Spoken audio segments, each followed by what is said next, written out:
as we go into game number 2 of this best of 3. All right, so on the side of HWA, going to be in the blue team here, and we will have Gamers2 over on that red side. Yep, it looks like we've had some initial bans already. No changes as of yet to either team's bans. You can see Gnar and Lissandra banned away, and LeBlanc and Lee Sin taken away by HWA. And actually, we saw Kalista taken away as the 3rd ban from G2. Interested to see if they ban that away again. Obviously, quite a targeted ban to Zeeknot, who was forced onto Corki. And actually, no, we have seen a change in the bans. As HWA previously, actually, no, sorry, yeah, they didn't ban away Zed as we did see it in hands of Perks in game 1. On the other side, I'm curious to see what G2's going to ban away. As you just saw, I mean, HWA realized that was a problem. Perks did a fantastic job. I'm assuming Perks has another like assassin under his belt if he needs to. But they're changing things up. You know, they're kind of getting prepared and trying to predict and take away what made G2 so strong prior. I find that fresh ban interesting because they've taken it away, and I'm pretty sure that was banned against Cassing in game 1. Yep. So it's basically a case of, oh, you took it away from us. If that's fine, we wanted to get rid of it anyway, and they're going to be forcing Lelouch to obviously perhaps take that, bring that Janna in as that first ban, first pick. Sorry, I should say. I think they're going to go for a jungler. You do? Because I think we saw G2 initially lock in Jarvan was their first pick last time, and so as this time HWA get that chance to first pick, it's going to be interesting to see what they choose to select. Will they choose to basically either take away from G2 or they're going to pick Jarvan. You have to call him Jarvan. I'm that pretty was sure what was on the tip Jarvan. of my tongue. It's obviously Jarvan or Pantheon, obviously these most highly contested junglers at the moment.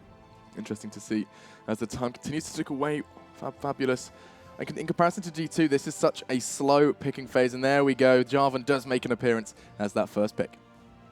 Nailed it. I mean, that's what we expected, right? I mean, we saw Gamers2 pick it up right away. Very strong jungler. We saw what Ku could do with it, with his really aggressive jungling, you know, putting some deep wards down, going with the Sightstone. Yeah. On the other side, though, now I wonder what Ku's going to pick for this one because, again, he plays so many different junglers. Lee Sin being taken away from him, Jarvan being taken away from him. For some reason, I don't know why, I'm feeling like Elise. Elise? Yeah, for Ku. I don't know why.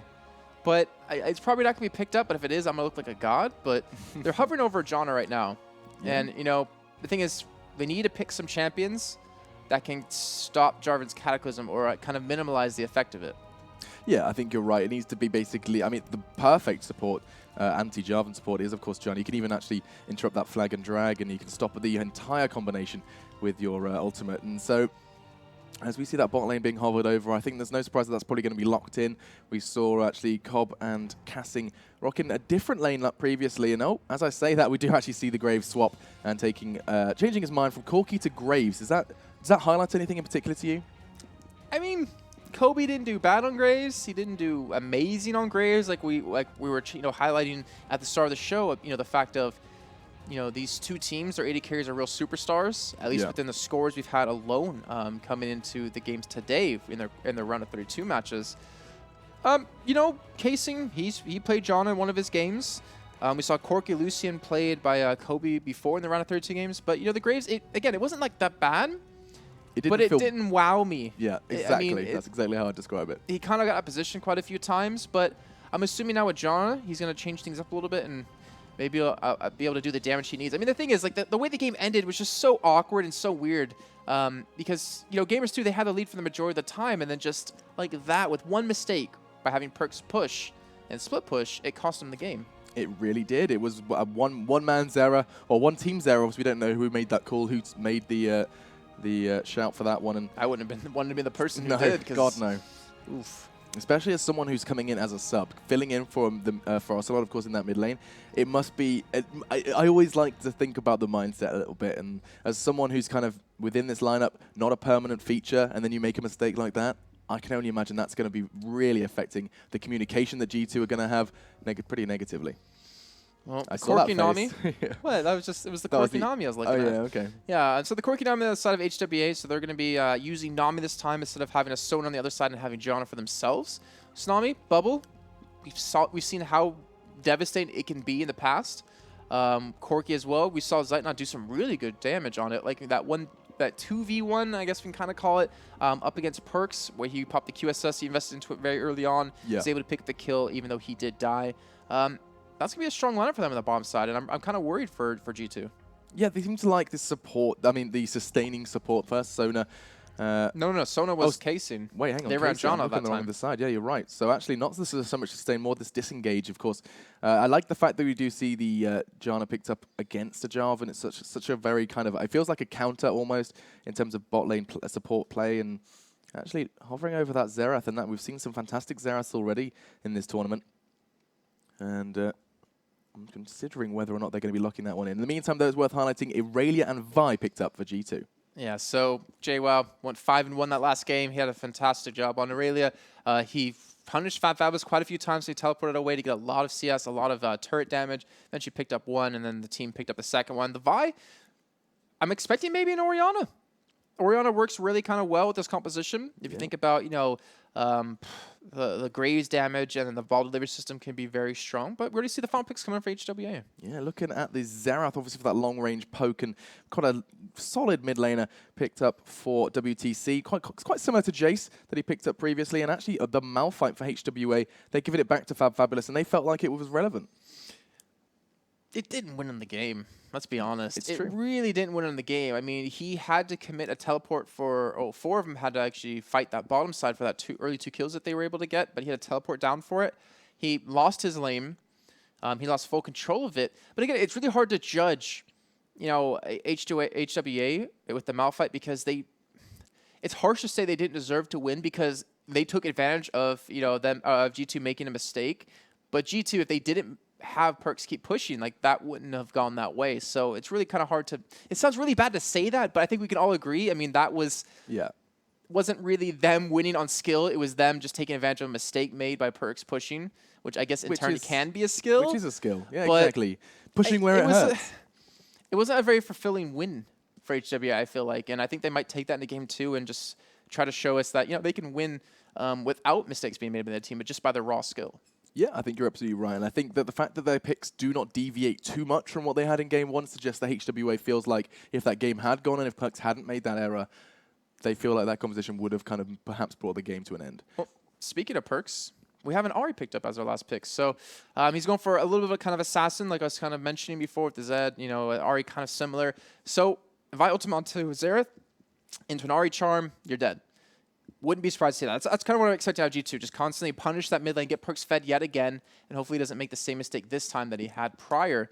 In terms of just general compositions, HWA has potential split push for his team again if he wants. They have enough CC with the Jana and the disengage with the Jana and enough CC with Ahri and Vi to survive a 5-on-4 fight to be able to run away from it.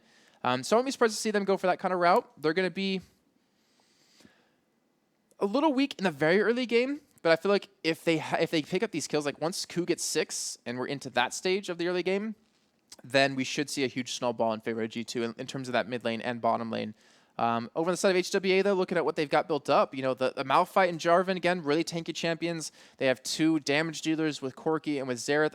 I've expressed it before, and I'm not a big fan of just having 2 damage dealers. I mean, Aurelia, she's tanky and does damage, but they're hoping to have a strong early game if they want to have a chance to really kind of transition to the mid to late game. It's all about that transition as we do. So let's transition onto the Rift as we see going into game 2 of our best of 3, HWA up against G2. All right, guys. So game number 2, just like you said, we could have HWA pick up a 2-0 sweep, which would be a little bit unexpected in my point of view. But they're all playing for a chance to participate in that 10,000 euro prize pool. First place taking home 5,000, second place taking home 3,000, and third taking home 2,000. And the winner of this best of 3, of course, will be playing up against BPI Phoenix on Saturday. It's going to be a tough semi. BPI, really strong performance from them. It's going to be a really hard semi. Yeah, it's not going to be easy. And as we kick this one off, you can see a little bit of an exchange in the river, but it's worth highlighting the lineups for you once more if you have just joined us. HWA, Fabulous in that top lane, bringing Malphite in for the second time in this best of 3. Stomedge, this time not taking Pantheon, opting for the Jarvan, which previously we did, of course, see in his opponent Ku's hands. WTC in the mid lane, going for another pokey mid laner, going for that Xerath over Jace this time. And that bot lane, very few changes there. Zeeknot and his partner in crime, Lelouch, this time the only change there being the support. Rocking Nami now instead of Jana. So G2, of course, we have HWA on the top side on Aurelia. We have Ku on Vi in the jungle. We have Perkz on Ahri this time in the mid lane, Kobe on Graves, and Casing on Jana. So apparently one of the teams is having some ping issues again. So you can take a little bit of a pause here. As if you hadn't seen enough of us. We thought we'd show you some more. We are handsome enough to Incredibly be on camera. handsome. Oh, yeah. I mean, Joe and Demon, like, they've got nothing on us. they've got nothing yeah. on us. Oh, I yeah. mean, Okay. Well, that's going to bite us when we get back to the office, I'm sure. Anyway, if they watch this if part. they watch this part. Yeah. So what can we talk about right now? We can talk about the lane matchups, I guess. We saw think the you're right. regular Malphite. Same exact thing this game that we're going to see again. We're going to have HWA pick up a lead, be aggressive early on. 5-5 list might try to go for the teleports yet again bottom side to get his bottom lane fed. You think of the Malphite ultimate into a Nami bubble, maybe into a knockup from Jarvan. Easy kills. Yeah. But I think they need to focus on WTCM because one thing that really HWA lacked last time was his potential to poke since he was 1-4, relatively early in the game. So Stomage, I'm hoping he ganks middle and gets WTC rolling, or at least makes him feel safer. Maybe Jace was just a bad pick for him, but it's just he's playing another champion that's just the same kind of champion as Jace, but ability power-wise. He's poking. Yeah. He's trying to land his ultimates if he can hit the charges and kind of build up some sort of lead. I think you're right, and I think in terms of that matchup, it's a little different this time. On Jace, he was constantly getting caught out with his Jarvan and then throwing in the Z ultimate, as Jason doing some pen acrobatics. And I mean, Perks, it feels to me that the fact that it's an Ari over a Z, that matchup's going to be a lot easier for WTC this time. We'll find out here. Dying, I mean. We'll find out in just a little bit as the game has resumed here. So drop you back in the game, and we'll be kicking this one off here. Remember, guys, this is the League of Legends Turkey International Invitational, and this is our last quarterfinal here of this tournament. With tomorrow at 7 p.m. CET, we'll be kicking off with Aces High up against SK Prime, and then on Saturday, it will be the winner of this one up against BPI Phoenix. Should be a cracking set of games. We've got a real kind of lovely roster going through this one. Of course, we are in our final quarter and getting closer and closer to determining the victor and the taking home of the 5,000 euros slice of the 10,000 euro prize pot. In the meantime, though, we'll kick this one off. As you can see already, early exchanges, bringing casting pretty low and forcing him to use that biscuit early. And it looks like this time the bot laners didn't choose to start on the kind of Grump and Krugs as they did in game one. Yeah, looks like they have. They didn't this time. So really cool adaptation to have come into this game. And I'm curious to see how that lane's going to go because of that. In the meantime here, as you do see, Stomage going to be taking his blue buff. We have Ku taking his red. And, you know, one thing that kind of was cool and interesting to see out of Ku was the fact of he bought a Sight Stone, and he warded aggressively. Will he do the same on Vi? You still have the same mobility that Jarvan has by getting over walls.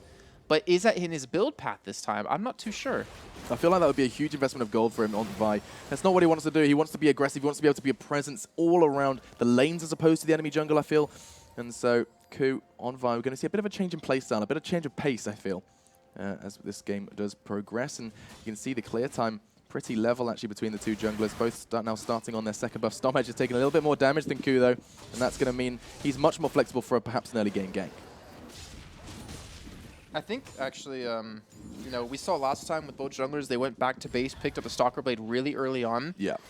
I want to see, you know, how they're going to interact, because if you think about how the mid lane is, you know, you have a lot of potential CC if you can land the stun out of Xerath with the knockup out of Jarvan. But on the other side, if you land the Q out of Ku and then you land the charm out of Perks, then you have like equal amount of CC, and it's going to come down to, you know, who do you favor in the 2-on-2? But look at Ku right now. He's trying to he actually might catch us Stomaged. Oh my god, he needs to be quick though. Oh, the flash! He wanted to close the gap, wanted to cancel that one, and if he was just a second quicker, if he had a little bit of vision on the Raptors, it would have all gone so very differently, but his partner, or sorry, his enemy, his opponent, does manage to get away scot-free.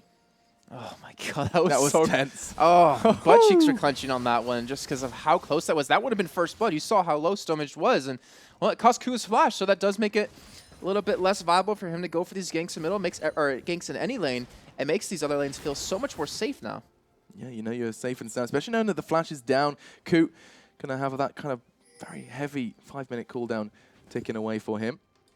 As you can see, I think he's been pinged out. Ward in that Tribush has made Stormage's location known to the G2 bot lane, and they're just going to have to play a little bit more passive and keep farming away. Talking of farm, though, 26-21, slightly in favor, sorry, of Zeet, or Zeetnot, up against Kobe. And I think that's kind of expected. It feels like Lelouch and Zeetnot are dictating this lane at the start of this one in this Corki versus Graves matchup. Yeah, and then I'll claim down to the bubble that landed out of Lelouch onto Kobe.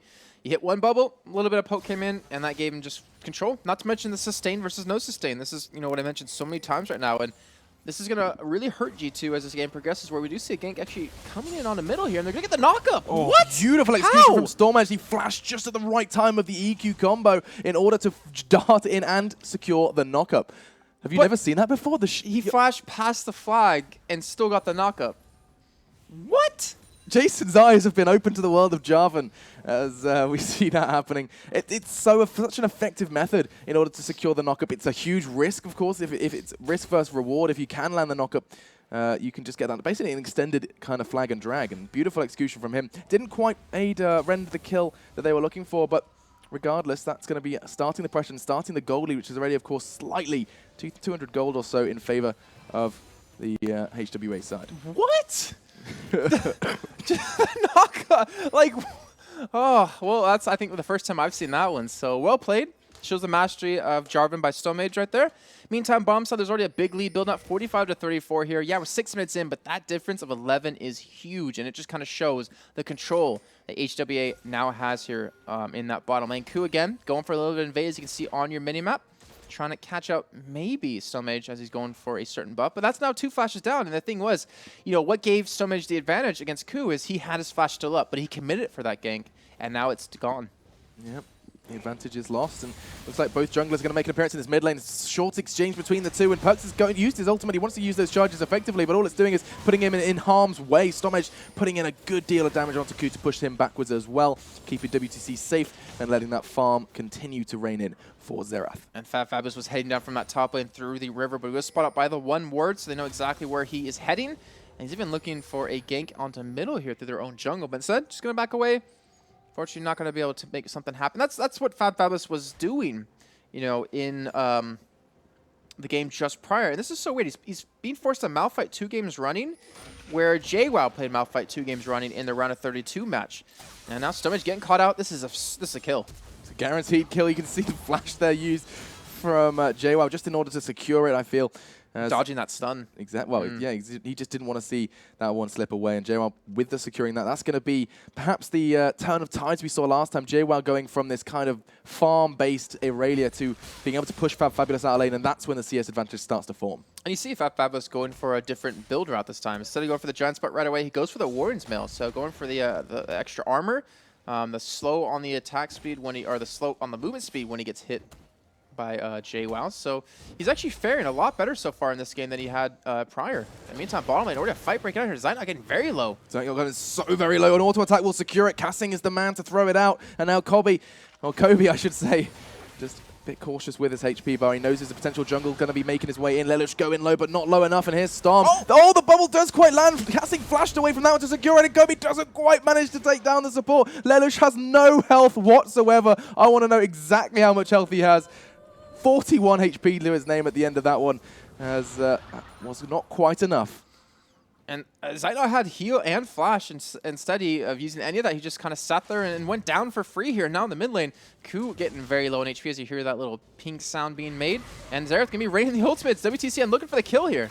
Oh, he gets it. Missed the first, as of course you have to for those extra star points, so he only needs 2 to take down Ku.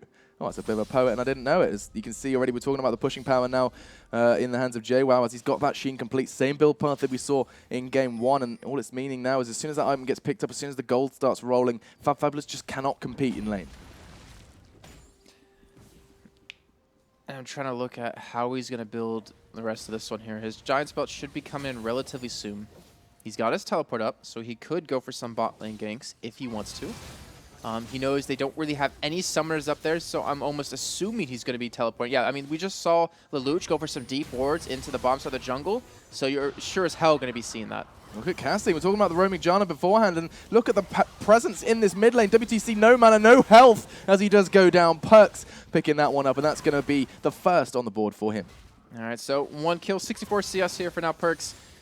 Off to a pretty strong start, but, you know, Casing going for the rotate from bottom, roaming around, and able to help pick up the kill. Of course, the ultimate use out of Ku to help secure that one. But it leaves now Kobe all by himself bottom side, and he was already struggling for CS. He's fallen further behind, now about 20 currently at this moment. And they're even going for a little bit of aggression. You can see the damage he can do. Wow. Summon a heal forced. Or was that someone heal? Was that Nami heal? That was Nami. That was a considerable heal from Lelouch to try and keep him back in the lane. And I mean, there's potential here. HWA, you can see, a little hesitant if they've seen the power that Kobe does possess. And great support from Cassing, getting that knock up on Z from pretty far away, which can be pretty hard to connect. And you can see there the difficulty that he has just trying to do something in these exchanges. They don't have sustain, though. Oh, as you say that, yes, they do. That's it, though. That's their disengage, and you can see Stonebridge on the minimap trying to come in, maybe looking for a gank. They have the wards. Remember, we could see a teleport from 5 hours. This could easily be a double kill if they go for it. I don't think they really have the confidence, and neither does Storm, as he's going to actually turn his attention now to the mid lane. Or, as I say that, he's dancing between wards. He knows there's a pink wood in that bush. He knows the vision is secure, but very hesitant mid lane from Perks. He knows he actually putting... Is that his own ward? Did he fluff that, or did he want the vision there? Trying to kind of keep his blind spots clear of potential Jarvan ganks. Yeah, that was a fluff. That should have been a fluff here. I want to keep an eye on bottom side. You can see Ku. Yeah, he's looking to visit here. He has flash.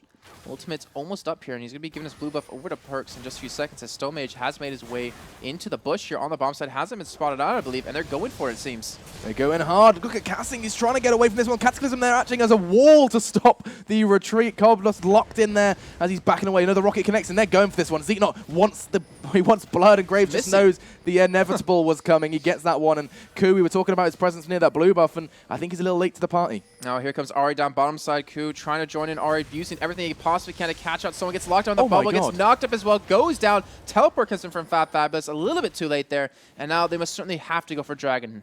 Yeah, they forced it. They managed to take 2 down, mid laner and AD carry. You can't think of a better recipe for the start of a Dragon. Taking down those 2 carries and enabling that Dragon to go pretty much a freebie. Nothing really Ku could do. He could go for the steal, but it would cost him his life, instead opting to head on back to base as the first Dragon, and that 6% AD and AP is picked up for HWA. Well, now this allows JWoww to push this top side. He most certainly should be picking up that. Actually, the turret has taken no damage. Wow, he's not really hit it at all here on top, so he should not be able to secure this turret.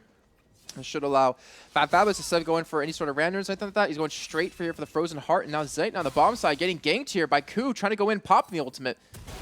Oh, I'm sorry. Pressing buttons. I was pressing so many buttons, I couldn't find the right one. I've already said it before, guys, but I will reiterate. I do apologize if the camera is not up to your usual standards. You've got a bit of a trial by fire here with my camera controlling. It's been good so far. It's been all right. Don't be too harsh. Yeah. You know how many first bloods Joe's missed? I know how many first bloods. None. As I wink to you, because Joe's going to watch this later. So 5-4 here, 12.5, 13 minutes in. Gold pretty much bang even here between both teams. And HWA, remember, they are up 1-0 here in this best of 3. And they only need one more map to move on to play against BPI Phoenix, another one of these strong Turkish teams, to potentially advance into the grand finals. But, you know, kind of a slow-paced game, I want to say. Yeah, 9 kills. I mean, I think in the LCS, the casters would be happy and the viewers would be happy to have 9 kills in 30 minutes, let alone. But, you know, I'm waiting to see what HWA, what their plan is. Yeah, they got Dragon. Yeah, they committed, you know, quite a lot here into that bottom lane for the gank. But what are they going to go? Like, what's their next step? They have the CSC build up for Zeitnot. He's continuing to make this grow.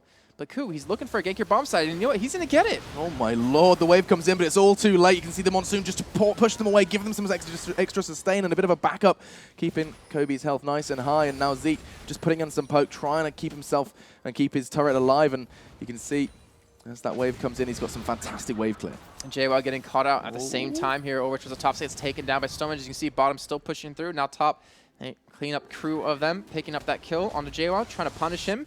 In the meantime, now bottom turret going to go down. Goes down pretty quickly as well. You can see the CS discrepancy is still ever present, 116 to 98 between the 2 AD carries. But of course, he's got an extra kill under his belt, and that's actually leveled out the gold, so in favor of Kobe. In fact, well, of course it has. He's got the extra kill, but regardless, the gold difference is 4,800 to 46, 200 gold separating the 2 AD carries. And that shows the power of CS.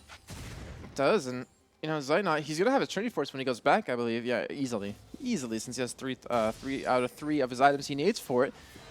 And that's going to give him a nice big power spike. Where on the other side, Kobe, he doesn't... Actually, no, he's getting really close to having the money he needs for his Infinity Edge. So he should have that when he goes back. So, you know, the next bit of a power spike, we have the Trinity Force done for 1. Finny Edge dud for the other, and it comes down to the mid laners and what they're going to potentially be able to buy up here. But now Bombset again, Zite not getting caught out. He's getting caught out. Valkyrie away, that could be used a little too soon though, as he's being forced to perhaps get caught out by Jana. TP came in from HWA as well. Ku has made an appearance, and this is going to be a big commitment of resources from G2. Here comes the ultimate from Ku. He wants blood, and he does. He gets it from the fish, and now they're looking to pursue onto Stomage. They feel how they have the damage. They have the slow actually from Ku. Summon a heal used to keep him in the fight, and he does just get away with a scrap of health. And now HWA wants more onto Zeke, doing huge amounts of damage. In the meantime, though, you do see another kill to go in. This time it was Ku taken down by WTC, and HWA doesn't want to risk under turret. Yeah, they're going to back away here. WTCN trying to still survive this one as he rotated in. He's going to get taken down from the red buff for just the extra auto attack. So in the end, I think it's going to be a 2 for 3 trade in favor of Gamers2. Tying things up now at 8 apiece. And HWA trying to get some revenge here as his Trinity Force is now almost done, sitting at 2-1 here. Zite not, though, able to escape, most importantly. But WTCN was able to 1v1 Perks, which was really well done. Perks didn't have his ultimate up since it was on cooldown from a little bit of a fight just prior. But that, you know, at 3-2 Xerath isn't bad. The only unfortunate thing is, you know, he's building very, very defensive. He has the Athenes and Holy Grail. He's going towards the Zanyas, where on the other hand, you know, Sandcooks went for just raw damage. Nomicon, Rabadon's Death Cap, and it's just weird to see these, you know, the complete opposites in terms of builds. Yeah, it's odd. You're right. It's a little bit of a kind of discrepancy between the two. And Morello Nomicon, very strong first item for Perks. That cooldown reduction as well as the AP, 75 or so, giving him the damage he needs. And of course, with the charm, with the enhanced damage that he gets from the charm, you don't necessarily need to go anything more than a Morello Nomicon. You don't need that initial influx of AP because you just have the enhanced damage from the Morellos. And you're right, the Athenes does look pretty defensive. Going the Seekers, of course, after that just means WTC, he's so very cautious of these ganks. And he wants to stay alive, wants to stay relevant, and it's not always possible. I'm trying to think, like, in my mind, why he's going that kind of build. And it has to be because Fear of Ku. Perks. Fear of Perks and Ku, yeah, exactly. But if Ku ever goes that deep, you have Fabulous and Stomage to protect you with, you know, on the Perks with their ultimates. So I don't know. I don't know if I fully agree with it. Lelouch, though, getting caught out, that's going to be almost a guaranteed kill. Tideway comes in, they're going to be able to get a nice little bit of backup from Zetna. Heal comes in on top of that, and Casey might go down for this as the Valkyrie comes over the wall, and well, maybe we'll get pushed up by them soon here, but Zetna picking up the kill. Now Kobe trying to dance between Xerath Ultimate trying to get the kill on his Zetna. He gets one, but he won't get the second, and that will be a shutdown now. So 10-9 now, 17 minutes in, and the gold still only 200 difference. Looking bad as well. Fabulous using his ultimate. They want to force a fight here, and they do just that. What? Great Cataclysm from them. As already Ku going low. Quick 1-for-1 exchange as Jarvan falls as well. And now Perks, full health, full mana. Used his ultimate. Does connect the charm to WTC, but can't quite go in as there's a big stone Malphite standing between him and his target. And instead, they opt to clear the wave, keep that mid turret singing. Singing? That was Nami distracting me completely with her song. And actually, the fight's still continuing. Yeah, Fabulous. You got to flash away from the stun there. Or sorry, the charm. Really confused at their kind of engage, though. I mean, they knew they had 4 people with Lelouch coming in and WTCN there, but it was just really forced, I feel like. Stomage, he just kind of went too deep and just died instantly. And, well, it didn't really pay off for him, but either way, they're still ahead by 1 kill. There's still not, there's no difference in gold.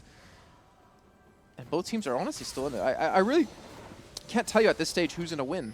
Yeah, exactly. We said yesterday that the hard random BPI Phoenix was going to be one of the closer games. This one is shaping up to be a real scorcher. Of course, first one going in favor of HWA. Down to a, downright mistake. I don't think Perks would mind me saying that it was all on him with that decision to go for the split push. And so now going into game 2.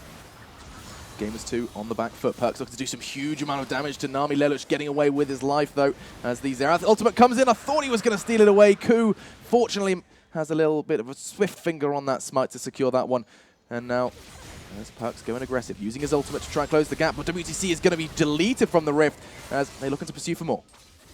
Well, they will just back away from that one, and that's just HWA getting out of position. I don't know. I really don't know why they decided to go that way when they knew Ari kind of was in that position, or was there, and they were spotted by a ward. So Gamers2 trying to take advantage of mistakes HWA are making. That means a 1-dragon tie here between both teams. And JWoww could come in from the side. You can see him, you know, trying to make his way through. Tries to go in here. Tries to catch on to someone. And that's going to be Perks getting ulted up by Stomage and by Fabulous. But this is still going all G2's way. It's looking pretty slow and steady for the HWA side. You can see Fabulous is just doing his best to get away. Xenot being tickled to death by Cassing on Janna as Perk's Flash Charm doesn't quite connect. It's a huge investment of Summoner for very little reward, but regardless, they have a lot of pressure in the mid lane at the moment. 2 down already, looking for a third for Fabulous, taking damage, but so is the turret, as they do have that wave to support them. And they're opting to back away from this one. They don't feel like they have the presence or the health, perhaps, to do that fight. Yeah, they're afraid of WTCN, who's just returning back. I mean, his poke is going to be ridiculous, even with those defensive items. And they've replaced Saith and Star. They realized last game they had a big lead, and they just kind of blew it. Remember, they had, it was like 5K advantage in terms of gold, but it wasn't like they had full control of the game at that point. Either way, WTCN picking up his blue buff. And we're starting to approach, that point where, Kobe, we talked about the real matchup is between the two AD carries. He's currently at 6 and 3 here, and even with those kills, he's still kind of down in terms of CS compared to his opponent, Zaitna, who still has quite a bit of damage, behind him. But the big difference is that Kobe has 1,400 gold to spend right now. That's a BF sword if he wants it, or a Zeal, almost into a static Shiv. Yeah, he's on his way towards his standard ship. Got his Avarice Blade already selected, and you're absolutely right. You've already said how close these teams are matched, and it does feel like that. Really, at the moment, HWA slightly on the back foot. G2 forcing the fight quite. They have a lot of avenues or resources, I should say, to force fights. You have a very mobile Ari who can connect these, who can close gaps and connect these charms. That can start a fight. You even have an aggressive Cassing. We've seen that before, landing the knock up with his whirlwind, and it feels like. Don't forget, of course, about Ku with his ultimate, and there's a huge presence from G2 in starting fights. Storm Age, of course, really the only fight starter, as I should say, as Fabulous has, of course, got his ultimate as well. So Malphite and the Jarvan presence is pretty much all you have if you're on HWA side of things. Oh, the thing is, right, HWA, they still have a decent poke comp with the Corki and the Xerath, as long as they can get positioned to actually use it. They do have 3 kills onto Xerath, 2 kills on a Corki, so it's not like they're not that fed or anything. But they keep getting caught out. They keep getting in a bad position. They keep getting caught by a charm by Perks, and that just snowballs the game. And speaking of getting caught out here, Lelouch almost getting locked down by a charm. That's all it takes. You see this potential to catch out the HWA side, and it did cost him his ultimate, but that's going to be a pretty short cooldown already. He's got really working his way through his cooldown reduction, 20% or so already. Don't know what runes or masteries he's running. But alongside that, some shopping has been done, and we do actually see the Yomu's completed instead of the static Shiv. Going that avenue, wants to kind of pick up some more of assassination potential. Obviously, Kobe on Graves, very strong in that particular style of AD carry. As now HWA are making a move for the mid lane. They know Ku's out of position. They know JWoww's out of position now with Fabulous spotting him out, so they might as well get some free damage onto the turret. Got about half HP here, but it's not enough to finish it off here. And the thing is, again, Sieging with a poke comp can be very deadly, but they have to be careful. Their disengage is only the Nami to stop G2 from really going hard and picking up some free kills. So they're trying to force something right now that I don't think they're really in a position to go for. But as long as G2 keep getting hit by poke like this, as long as they can spot out where Ku is, which they do, then that does give them the ability to take this turret. Yeah, they're just trying to find the best way to avoid the wave clear that's stopping them from taking this turret. And there we go. They found an answer. They realized Fabulous can tank that turret till the cows come home, as he's going to be taking that one. Taking it pretty low, actually forced back as the bubble does come in, and the presence of Ku is such a scary presence, as HWA, you've already highlighted the lack of disengage that they possess. And I mean, yes, you have perhaps a Malphile's ultimate in it as some sort of kind of off-meta disengage, but that's not what it's designed for, and Ku looking to make a move here, perhaps. Well, they do go in, they go straight for the fight, double knock-up. Xerath also being raining, gets next onto 2 here, and they pick up 3 kills just like that. The 4th going to come in on a Ku, and JWoww now going to fall. They're going to pick up a clean ace, and that's the engage that they were looking for. And we need to see that again. I blinked and I missed it, and HWA suddenly out of nowhere, there seems to be a repeat of history. They are like just similar to Game 1. All of a sudden, Gamers2 are eliminated from the map. Yes, they are, and that was just some free kills. So let's go and bring up the replay here just to kind of show you what went down. And it's just going to all come down to this perfect Malphite ultimate. They group up, they get in a close spot. We see Perks trying to join the party. Look at that 3-man knock-up, the Jarvan knock-up as well, and the Xerath ultimate's going to be raining in perfectly on a Perks, nailing him to the wall, picking up easy kills, and just one by one, even the double bubble on the Ku and JWoww, that fight could not have gone any more perfect for the side of HWA. Yeah, and off the back of that, they are going to be securing Baron as it does just fall as they're going to be using that enhanced recall to get the hell out of there. They've got a whole lot of low HP bars, and they do not want to risk having these Baron buffs snatched away from them. And that's going to really turn the tide of this fight in this game. HWA now sat 41,000 gold ahead. Ahead, that would be impressive. 41,000 gold to 37,000 of Gamers2. 4 turrets to 2 as well after that mid lane push. And with the Baron buff, they're just going to get stronger and stronger. They just picked up 2 Randuins. They picked up a Bloodthirster, a Ruby Sightstone as well.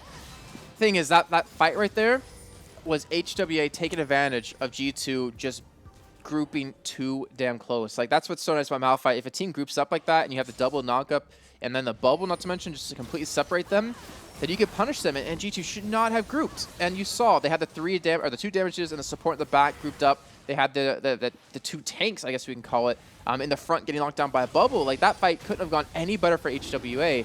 And now G2, they're forced on the back foot where HWA were previously. Yeah, and HWA starting as they mean to go on, getting that pushing power from the second Dragon buff, as they're quite happy to secure that one. You can see, actually looking at CS, turning our attention to that for a second, 187 to 169, slight lead in that mid lane, and WTC felt like he had a pretty tough time in the early game with the constant barrage of Vi being in his mid lane, but in the meantime, it seems to have leveled out quite nicely for him. Big, huge credit to Fabulous. We questioned the Malphite pick, we questioned it time and time again, and he's showing us right now as he tanks up that turret, initiating the, I think it was the 5th turret now for HWA, taking that one down and out from the game. It's really, it's tough to see a way G2 can avoid this other than spreading themselves really thin and not grouping up, because they know there's that presence, there's the Jarvan, there's the Malphite, and they're going to be, those cooldowns are back up now. The thing is, they don't have to be that afraid of HWA. Like, as long as they don't group, they're fine. As long as their 2 DPS don't get double knocked up like that, and then hit with Xerath ultimates, they should be okay. And look at that person over the wall, going straight for WCN. He gets taken out. Ku gonna go down. JWoww gonna fall as well with the damage that they have from Zeitnot right there. And they're gonna continue to push. They're looking for the inhibitor turret. Fabulous, no ultimate up. He's gonna take a lot of damage from the turret as they're gonna start to back away. But Zeitnot full HP with that Bloodthirster. They can continue to push. Not to mention that sustain from the Luch is gonna heal up Stone. They can and they will. Waiting for that next wave to come in. Of course, they have that Baron buff enhanced minion who's just gonna keep sitting their way,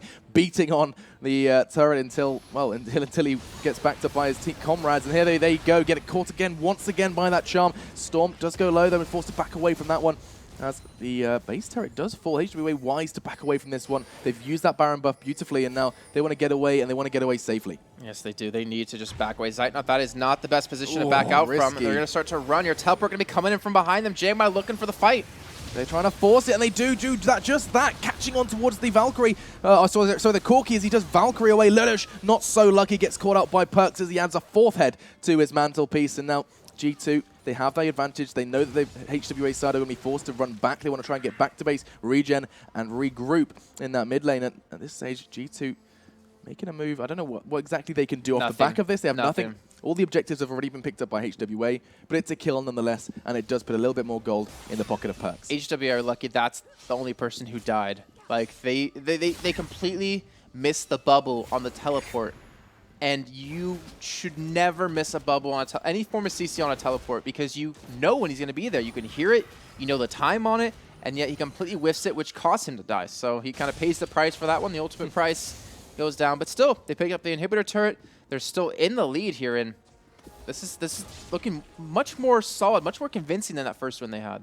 Yeah, no doubt about it. Definitely feels like it seems a little, are you right saying convincing, but it also feels like G2, they haven't got an answer to this team fight for that HWA have. You look at the lineup, you look at what HWA have, and it's basically a lot of ways to hold someone still and for Corki to go to town. And that's exactly what happened in that last team fight you saw around the inhibitor. If you imagine if WTCN didn't die off the bat, right? Exactly. Like, that would have been a stomp. Yeah, throw Xerath damage in there, and it's just, it turns the tide so very much. And you're right, great work from Perks in catching WTC out. It's something that, yeah, credit to him. I mean, great play that you can kind of execute on Ahri, and you can completely destroy a Xerath in a short space of time on Ahri, but it's not necessarily enough, and you saw the power that HWA had without that mid laner. Throw him into the mix, and this is going to be pretty tough to defend. Well, Fabulous, he has teleport. He knows JWoww does not here in HWA. They're trying to make a push in onto this inhibitor turret, but they don't have their major form of engagement out of Fab, and he will have a word to teleport to if he wants to, but he has to not get stunned by JWoww, as JWoww's just chasing him, trying to not let him go for a free teleport here. But you know what? They're getting free damage into inhibitor. This should go down here in just a few minutes. Or sorry, not minutes, seconds, as they just keep hitting it a couple of times. Baron now 2 minutes away. Fab is during the party, and look for a Malphite ultimate into a knockup out of Jarvan. This should be an engagement. This should be an engagement. The inhibitor is going to be falling, and look at that ultimate. They said don't group up, and it's just happened all over again. An all too familiar story for Gamers2. They're falling left, right, and center. Graves darting backwards, trying and maintain his health bar. He does manage to get back to base. Ku just sitting there trying to maintain his AD carry's health bar as they HWA making steps and making leaps and bounds in this base. And they've caught out Kobe, catching him once again, and that is a huge mistake. Fantastic stuff from WTC and This is what happened last time. They were about to back away. HWA were about to leave, and Kobe's just thrown them a bone, thrown them a 30-second death time on an AD carry, and now it feels like HWA has seen this all too recently. It's all too familiar for him right now. As he's trying to stall them, trying to hold them back. He's actually getting chased away here as they're taking on the last Nexus turret. He's trying to pull them off of that. Now the Nexus is exposed here. They can easily go for the win right now, but they're trying to be careful. They know Perkz is up. They know he has his ultimate, and he goes straight in for the Lelouch, looking for the kill. He tries to take down Nami, but the heal says no, and looks like HWA are on the back foot. They need to get away from this one. They need to get away safely. We saw that he failed to do it last time, and